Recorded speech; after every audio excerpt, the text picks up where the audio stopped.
Agartala Badharghat rail station থেকে আটক প্রচুর পরিমাণে অ্যাসকোপ সিরাপ সহ 4 জন বাংলাদেশী নাগরিক। সোমবার গোপন খবরের ভিত্তিতে 2,07,600 টাকার অ্যাসকোপ সিরাপের বোতল আটক করতে সক্ষম হল আরপিএফ এবং জিআরপি থানার পুলিশ। এ বিষয়ে জিআরপি থানার ওসি জানিয়েছেন, পুলিশের কাছে অগ্রিম খবর ছিল প্রচুর পরিমাণে নেশাজাতীয় অ্যাসকোপ সিরাপ বিহার থেকে ত্রিপুরায় পাচার হতে পারে।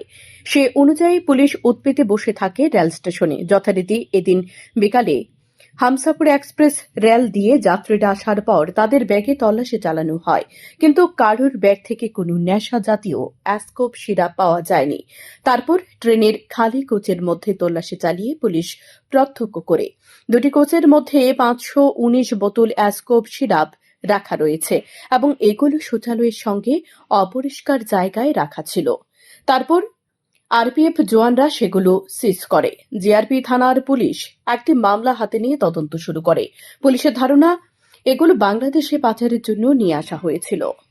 হ্যাঁ, গতকালকে আমাদের একটা এটাও অপারেশন হয়। তো অ্যাকচুয়ালি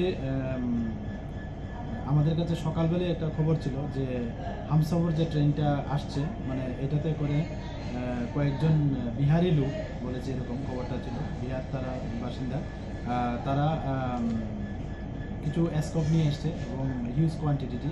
তারপর আমরা আরপিএফ এবং জিআরপি এবং আমাদের যে আরও সিস্টার এজেন্সি আছে, সবাই মিলে আমরা এটা প্ল্যান করে বিভিন্ন জায়গাতে যে এক্সিট পয়েন্টগুলো আছে আমরা ওইখানে বসে যাই। তো বসে আমরা ওয়েট করলাম প্রত্যেকেই, কিন্তু এখানে এরকম কোনো লোক দেখা যাচ্ছিল না।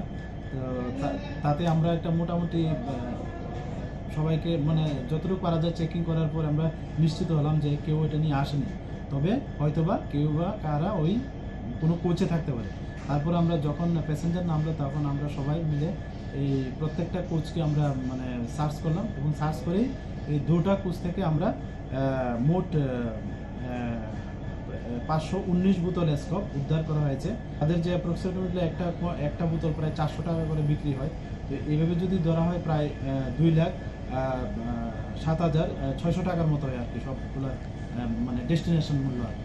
এদিকে দুজন বাংলাদেশি দম্পতি 2 শিশুকে নিয়ে বহিরাজ্যে পাড়ি দেওয়ার সময় আটক করেছে পুলিশ। তারা বেআইনিভাবে ভারতে প্রবেশ করেছে। তারা এই দিন আগরতলা রেল স্টেশনে আসতেই পুলিশের সন্দেহ হয়। তাদের জিজ্ঞাসাবাদ করার পর তারা জানায় কলকাতার উদ্দেশ্যে রওনা হতে চলেছে। তারপর তারা পুলিশের জোর জিজ্ঞাসাবাদে স্বীকার করে বাংলাদেশের নাগরিক।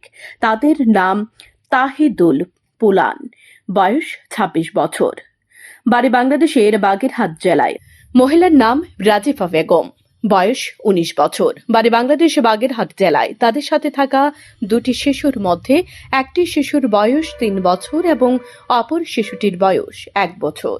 হ্যাঁ, গতকালকে আমরা আগরতলা জিআরপিএফ এবং আরপিএফ এবং বিএসএফ এবং আমাদের যে আরও গোয়েন্দা সংস্থা আছে, আমরা সবাই মিলে কালকে দুজন বাংলাদেশিকে আমাদের আগরতলা রেল স্টেশন থেকে গ্রেপ্তার করা হয় এবং ওনাদের সঙ্গে ওনাদের দুটা বাচ্চাও আছে।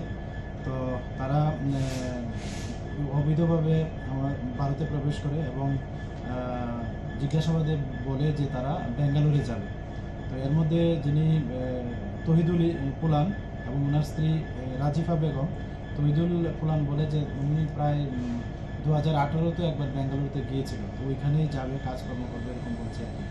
তো আমরা গতকালকে তাদের এগেনস্টে একটা মামলা নিয়েছি এবং যার মধ্যে নতুন যে আইন হয়েছে বিএনএস এবং আইপিপি অ্যাক্ট এবং ফরেনার অ্যাক্ট আছে। তো আজকে আমরা ওনাদের মহামান্য আদালতে প্রেরণ করছি এবং ওনাদের কাছ থেকে কিছু ডকুমেন্ট পাওয়া গেছে, কিছু ইন্ডিয়ান ক্যাশ কারেন্সি, তো মোবাইলও পাওয়া গেছে, স্মার্ট মোবাইল ফোন। তো এগুলি আমরা খতিয়ে দেখছি এগুলো, এবং এগুলো মানে তাদের আসা যাওয়াতে, অবৈধভাবে আসা যাওয়াতে যারাই ওনাদেরকে হেল্প করেছে, মানে টাউট হিসেবে কাজ করেছে, আমরা অবশ্যই তাদেরকেও আইনের আওতায় আনব। Salmon TV.